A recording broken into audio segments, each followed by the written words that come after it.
নমস্কার বন্ধুরা, রূপনারায়ণ কিচেনে স্বাগত জানাই। আমি আজকে টক ঝাল মিষ্টির আমের আচার করে দেখাবো তোমাদের কিভাবে আমি করি। আর দেখো আমি কি কি নিয়েছি। আমের আচারের জন্য কি কি মশলা নিয়েছি বন্ধুরা বলে দিই। নিয়েছি 10টা গোটা লঙ্কা, 6টা এলাচ, ধনিয়া নিয়েছি 1 চামচ, মৌরি নিয়েছি 1 চামচ, গোলমরিচ নিয়েছি 1 চামচ, আর জিরে নিয়েছি 1 চামচ। আর এখানে একটা তেজপাতা, 2টো শুকনো লঙ্কা, 5 ফোড়ন নিয়েছি। আর এখানে আমি আম নিয়েছি 2.5 কেজির মতো, আর 1.5 কেজির মতো চিনি নিয়েছি, আর নিয়েছি সরিষার তেল। প্রথমেই বন্ধুরা আমি আমগুলো ভালো করে ছাড়িয়ে খোসা ছাড়িয়ে কেটে নেব। দেখো বন্ধুরা আমার আমগুলো সব ভালো করে খোসা ছাড়িয়ে কেটে নিয়েছি। আমি এই রকম করে কেটেছি, তোমরা তোমাদের পছন্দ মতো করে কেটে নেবে। আমি এবার আমগুলোকে ভালো একটা সুতির পরিষ্কার কাপড় নিয়েছি, আমের গায়ে যাতে না জল লেগে থাকে এইভাবে ভালো করে মুছে নেব। দেখো বন্ধুরা আমের গায়ে একটুকু জল লেগে নেই, আমি ভালো করে মুছে নিয়েছি।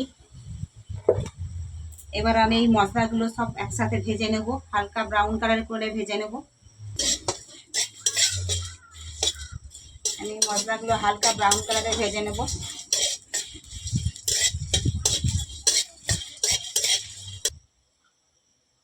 দেখো আমার মশলাটা খুব ভালো করে ভেজে নিয়েছি। আমি এবার শিলনোড়ায় ভালো করে গুঁড়ো করে নেব, খুব বেশি মিহি করব না, আধ ভাঙার মতো করব। প্রথমেই দেবো সরিষার তেল। বন্ধুরা প্রথমে সরিষার তেল দিয়ে দিচ্ছি, তেলটা আমার গরম হয়ে গেছে। এবার ফোড়নের জন্য দেবো 5 ফোড়ন, তেজপাতা, গোটা লঙ্কা দিয়ে আমি আমগুলো একটু ভালো করে নেড়ে নেব। 5 ফোড়নের যখন গন্ধটা উঠবে তখনই আমটা তুলবে।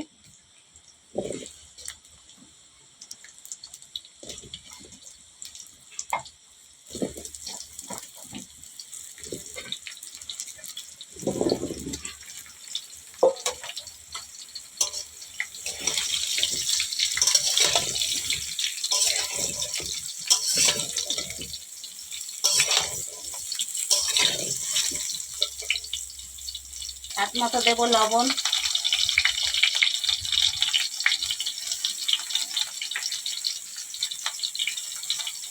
পরিমাণ মতো হলুদ গুঁড়ো অল্প করে দেব। ভালো করে ভাজা ভাজা করব।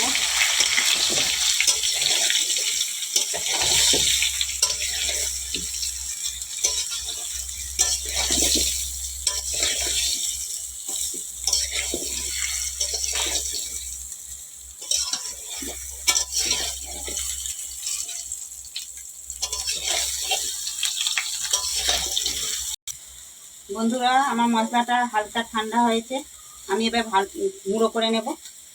খুব বেশি গুঁড়ো করব না, দানা দানা মতো থাকবে গুঁড়ো করব। দেখো আমি হালকা আছে 10 মিনিট আমগুলো নেড়ে নিয়েছি ভালো করে। এবার দিয়ে দেবো চিনি।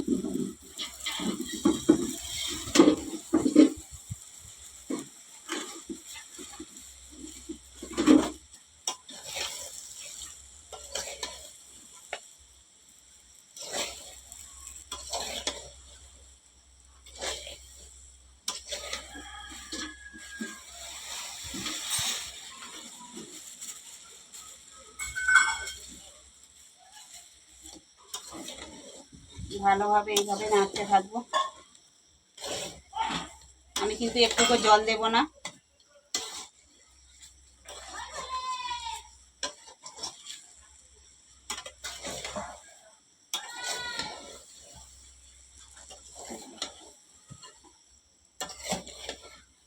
দেখো বন্ধুরা চিনিটা খুব ভালো করে গলে গেছে, যে আম থেকেও জল বেরোতে আরম্ভ করেছে। এই জলে আর আমের জলে আর চিনি গলে গেছে, এতেই চিনির রসে আমার আমটা ভালো করে সেদ্ধ হয়ে যাবে। এইভাবেই আমি নাড়তে থাকবো, হালকা আঁচে রাখতে হবে, খুব বেশি জাল দেওয়া যাবে না, তাহলে নিচে পুড়ে যাওয়ার সম্ভাবনা আছে। হালকা আঁচে এইভাবে নেড়ে নেড়ে নিতে হবে।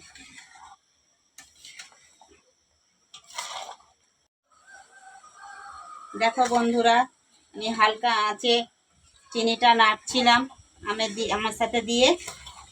খুব বেশি জাল দেওয়া যাবে না বন্ধুরা, হালকা আঁচেই করতে হবে পুরো রেসিপিটাই প্রথম থেকে।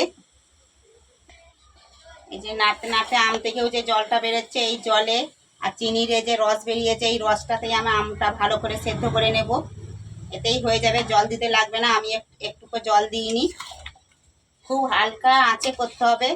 তোমরা যদি গ্যাসে করো, গ্যাসে একবারে লো ফ্লেমে, মিডিয়াম ফ্লেমে করবে। দেখো বন্ধুরা, চিনিটা আমার ভালোভাবেই গলে গেছে। তোমরা এইরকম হাত দিয়ে দেখবে, যখন এখন তারের মতো চিনিটার এটা আসছে, হয়ে গেছে। এরপর আমি এতে গুঁড়ো মশলাটা অ্যাড করব।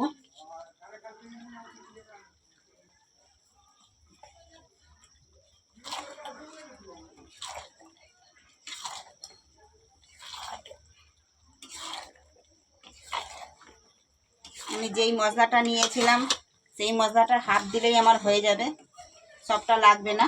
আমি সবটা দিলাম না।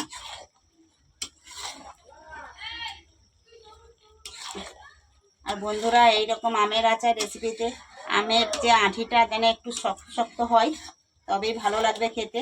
একবারে নরম আম নিলে ভালো লাগবে না।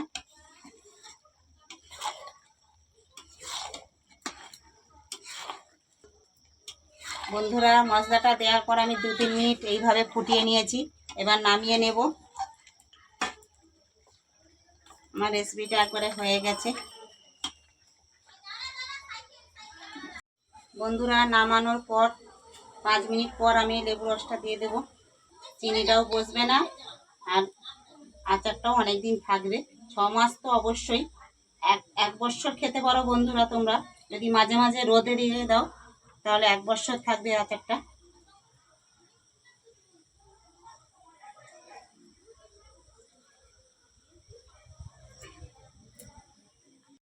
বন্ধুরা, আমার এই আচারটা একটা লেবু রস দিয়েছি। তোমরা যে তোমাদের আমের পরিমাণ যদি বেশি থাকে তাহলে একটু বেশি লেবু রস দেবে। আর এই আচারটা ভালো করে ঠান্ডা করে নিয়ে আমি একটা কাঁচের বয়াম নিয়েছি, এই বয়ামে ভরে নেব। দেখো বন্ধুরা, আমার টক ঝাল মিষ্টি আমের আচার খুব সহজেই বানানো হয়ে গেল। তোমরাও বাড়িতে এইভাবে ট্রাই করো, দেখবে অসাধারণ লাগে খেতে বন্ধুরা। আর আমি এই প্লেটে তুলে রেখেছি, এটা আমরা এখন খাবো। বন্ধুরা, এইরকম ভিলেজ স্টাইলের রেসিপি দেখতে হলে আমার চ্যানেলটিকে সাবস্ক্রাইব করে পাশে বেল ঘন্টিটি ক্লিক করে দেবে। সবাই খুব ভালো থাকবে, সুস্থ থাকবে আর সাবধানে থাকবে।